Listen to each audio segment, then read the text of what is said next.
Hi all. Public speaking అనగానే చాలా మందికి ఏం మాట్లాడాలి, ఎక్కడ మాట్లాడాలి తెలియదు అసలు.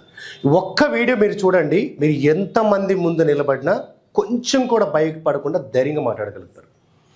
నేను చాలా చిన్న టెక్నిక్ చెప్పబోతున్నా. చాలామందికి స్టేజ్ మీకు వచ్చి నిలబడగానే ఫస్ట్ ఎక్కడ చూడాలో తెలియదు, రెండోది వాళ్ళు నా గురించి ఏమనుకుంటున్నారో అనే భయంతో, నేను తప్పు మాట్లాడతానేమో అనే భయంతో వాళ్ళు మాట్లాడలేరు.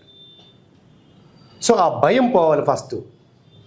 అలాగే మైక్ పట్టుకోవడం కూడా చాలామంది ఇక్కడ పట్టుకుంటారు, లేదా ఇక్కడ పట్టుకుంటారు, లేదా పూర్తి ఇందులో పెట్టి మైక్ వైపు చూసుకుంటూ ఉంటారు. మీరు మైక్ వైపు చూస్తున్నారు ఇలా అంటే మీరు భయపడుతున్నట్లు లెక్క. మరి ఏం చేయాలి? ఎలా చెప్పితే అస్సలు కొంచెం కూడా ఆలోచించకుండా మీకు అభిమానులుగా మారిపోవాలంటే ఎటువంటి చేయాలి? ఈ చిన్న వీడియో పూర్తిగా చూడండి. ఒకటి, నేను ఇందాక చెప్పినట్టు ఆడియన్స్ ఏమైనా అనుకుంటారేమో, నా గురించి తప్పుగా అనుకుంటారో అది వదిలేయండి. రెండు, నిలబడే విధానం, దీన్నే బాడీ లాంగ్వేజ్ అంటారు.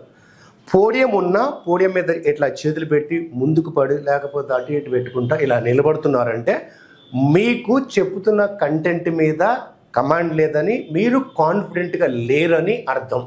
సో చాలామంది చేసే తప్పు ఏంటంటే, మాట్లాడక ముందే నా స్పీచ్ గురించి వీళ్ళు ఏమైనా తప్పుగా అనుకుంటారేమో, నెగిటివ్గా ఆలోచిస్తారేమో, నేను మాట్లాడలేకపోవటం వల్ల వాళ్ళు నా గురించి తక్కువ అంచనా వేసి నా పరువు పోతుందేమో, ఇది వదిలేయండి. అసలు ఈ క్షణం వదిలేయండి. స్టేజ్ మీదకి వెళ్ళినప్పుడు హడావుడికి మొదలెట్టం కాదు, స్టాండ్ ప్రాపర్గా నుంచోండి. సో ఇందాక ఒకటి చెప్పినట్టు, ఫస్ట్ రాగానే ఆడియన్స్ని చూసుకోండి, అటు ఇటు చూడొద్దు. రెండు, మైక్ సరిగ్గా పట్టుకోండి. మూడు, మీరు ఒకే ఇమ్మీడియట్గా స్టార్ట్ చేయదు, టేక్ ఏ బ్రీత్. సీరియస్గా కాకుండా అవసరమైతే సిచ్యువేషన్ బట్టి, అంటే సందర్భానుచితంగా. మీరు ఒక సాడ్ మూమెంట్ ఉన్నప్పుడు అక్కడ నవ్వుతూ మాట్లాడకండి, చాలా అసహ్యంగా ఉంటుంది. ఎవరో చనిపోయారు ఒక ఆయన, దాని గురించి మాట్లాడినప్పుడు ఈయన పోవడం అనేది నిజంగా చాలా బాధాకరం అన్నారు అనుకోండి, భయంకరంగా ఉంటుంది. అది కాదు. సో ఇమ్మీడియట్గా మాట్లాడవద్దు. మీకు మీ బ్రెయిన్ ఆలోచనకి మాట్లాడడానికి మధ్య గ్యాప్ ఉంటుంది కదా, అదొక్కసారి ఆర్గనైజ్ చేసుకునే టైం ఇవ్వండి. బ్రీత్ తీసుకోండి, స్టడీగా నుంచోండి. ఇంకా భయంగా ఉందనుకోండి, కింద బొటకన వేళ్ళు కొంచెం గట్టిగా నేలకి ఇష్టం, అది ఎవరికి కనపడదు. బొటకన వేళ్ళు ఇలా నొక్కడం ద్వారా ఒకటే సైన్స్ ఏంటంటే, బ్లడ్ ప్రెషర్ మనకు బ్రెయిన్కి వెళ్తుంది. రెండు, ఆ భయం పోతుంది, అటు ఇటు పోకుండా ఉంటుంది. ఇంకా తర్వాత స్టెప్, మీరు ఏదైతే చెప్పాలనుకున్నారో చాలా స్పష్టంగా క్లియర్గా ఉండండి. అంటే మైండ్లో ఆలోచించుకోండి. అంశం ఏంటి, ఒకటే ఒక లాజిక్ అండి. ఏ అంశం చెప్తున్నారు? మీరు వెళ్ళింది ఒక ఫంక్షన్కి, అదేంటంటే జెండా వందనం ఫంక్షన్, ఆగస్ట్ 15th అనుకుందాం. అక్కడ దాని నేపథ్యం ఒకటి ఉంటుంది కదా, అంటే ఆ జరుగుతున్నది. ఒకవేళ మీరు గెస్ట్గా వెళ్తే ఫస్ట్ అందరికీ నమస్తే చెప్పడం, అటుపక్కన ఇటుపక్కన ఎవరున్నారో, ఎవరు ముఖ్య అతిథిలో, ఎవరికి మనం నమస్తే తెలియజేయాలో, లేదా ఎవరికైతే అవకాశం ఇచ్చినందుకు ధన్యవాదాలు తెలియదు చూసుకోవాలి. అంటే ప్రోటోకాల్ ఆఫ్ మీటింగ్ అంటారు దాన్ని.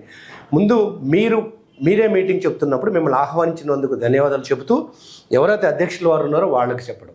తర్వాత అంటే ఇది ఇంట్రడక్షన్ పార్ట్ అయిపోయింది. సందర్భం ఏంటి అక్కడ? జెండా వందనం. సో దాని నేపథ్యం ఏంటి, అది ఎందుకు వచ్చింది, దాన్ని ఇప్పుడున్న పరిస్థితులు ఎలా ఉంది, ఎలా కొనసాగించాలి, ఇది కనుక ఒక క్రిస్టల్ క్లియర్ ఒక అవుట్లైన్ ప్లాన్ చేసుకుంటే అద్భుతంగా మాట్లాడవచ్చు. మీరు అరగంట మాట్లాడాలి, 5 నిమిషాలు మాట్లాడాలి అని రూల్ ఏం లేదు. 1 నిమిషం మాట్లాడినా ధైర్యంగా మాట్లాడితే చాలు. చిన్న ఎగ్జాంపుల్, ఈ స్వతంత్రోద్యమం కోసం మన భారతదేశం ఒకప్పుడు ఆంగ్లేయుల పాలనలో ఉండేది. మనం బానిసలుగా దాస్య శృంఖలాల్లో ఉన్నప్పుడు కొంతమంది మహానుభావులు మనకి స్వేచ్ఛా జీవితాన్ని ప్రసాదించడం కోసం ప్రాణత్యాగం చేసి పోరాడి మనకు స్వతంత్రం తెచ్చిపెట్టారు.